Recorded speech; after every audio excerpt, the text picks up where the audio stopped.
So, it's funny, something you said there, and I want to circle around with you on this because we had Chip Candy in last week, and we asked the question to him about the terms that just come out in the hot topic of the moment in education. And one of those things was SEL. But you mentioned just now that you started teaching the SEL part of your program way back when, before it became a big thing. What made you really talk about that to get people to understand that that's the important part of this? Well, what's crazy about the SEL stuff, Kramer, is I published like 3 articles on social emotional learning back in the early 1990s. And it was way before anybody was even talking about it. I published these articles. And it was because of the research I did when I wrote those articles that I got really interested in social emotional learning. And in the 90s, I was working on my PhD at Temple University, and I got so interested in social emotional learning that it actually became the topic of my dissertation for my PhD.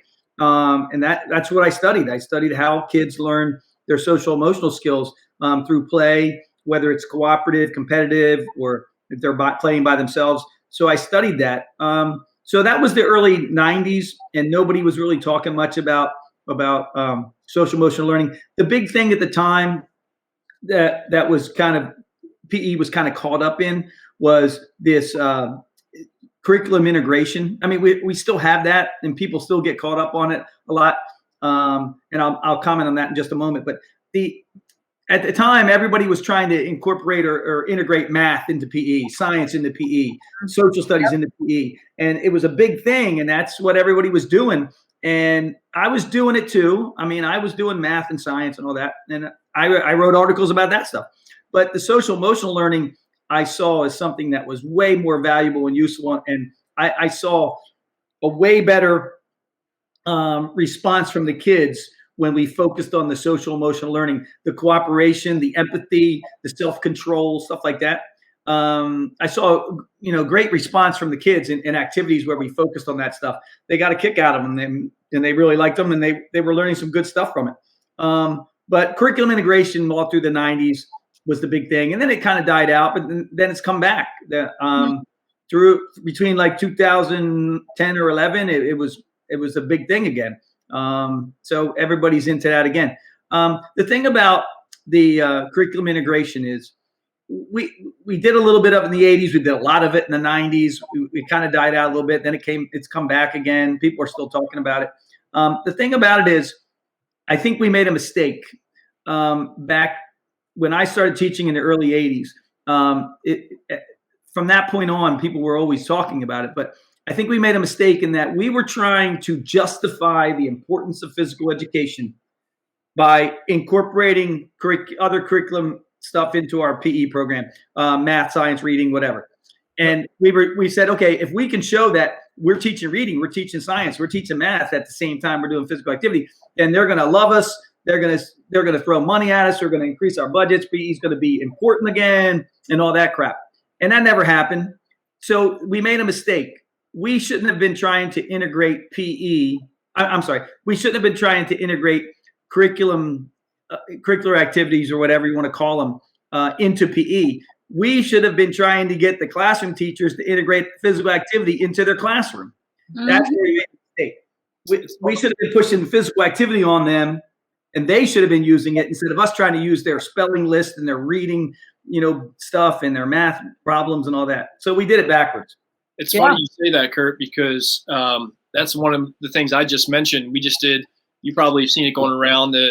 People are putting out their career whys on social media and why they're getting into the profession. That's one of the things I mentioned was we need a shift in teachers understanding the value we bring to the table every day, and they need to start incorporating our stuff into what they do, because our stuff's going to carry more weight over time to get the best out of their kids, to help regulate their behaviors, moods, because naturally, we know that movement is a built-in classroom management tool if it's done properly.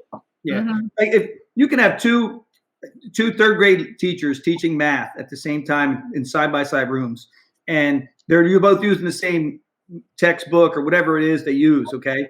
And they can be equally qualified, the same degrees, the same number of years experience, everything could be the same. If one of those teachers is doing math using movement she's going to be he or she's going to be way more motivating than the person next door in the other room. They are. The kids are going to be excited about it. They're going to be into it. They're going to enjoy math more. They're going to learn more just by that person using movement. So, every classroom teacher should be using as much movement as they can. And that's where we made a mistake. We thought we had to start putting math into PE or whatever. We should have been giving them ideas to put movement into math. So well said.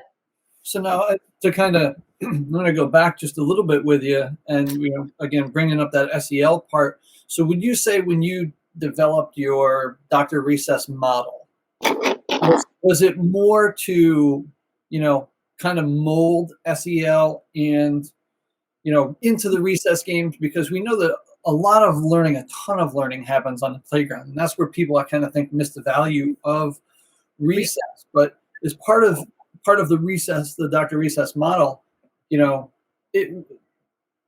guess, is it where you really want SEL to shine? Well, I think it's a great place for it to shine. Obviously, Kramer, you're familiar with my playground program, and there are 6 steps that a school can set up and implement to make the program work. And step number 1 is to teach those social emotional skills to help develop them among their students. Right. I see the playground as a great place for that to happen. Basically, there are 4 reasons why you even have recess. 1 is to get some exercise. 2 is to get some fresh air. 3 is to get some sunshine for improve your vitamin D levels and all that. But the main reason, the 4th one, the main reason is socialize with your peers. And it's a great place for kids to do it. And it's an opportunity for them to get out there without being overly supervised and someone looking over them. They can kind of be themselves and negotiate and compromise and get along that way.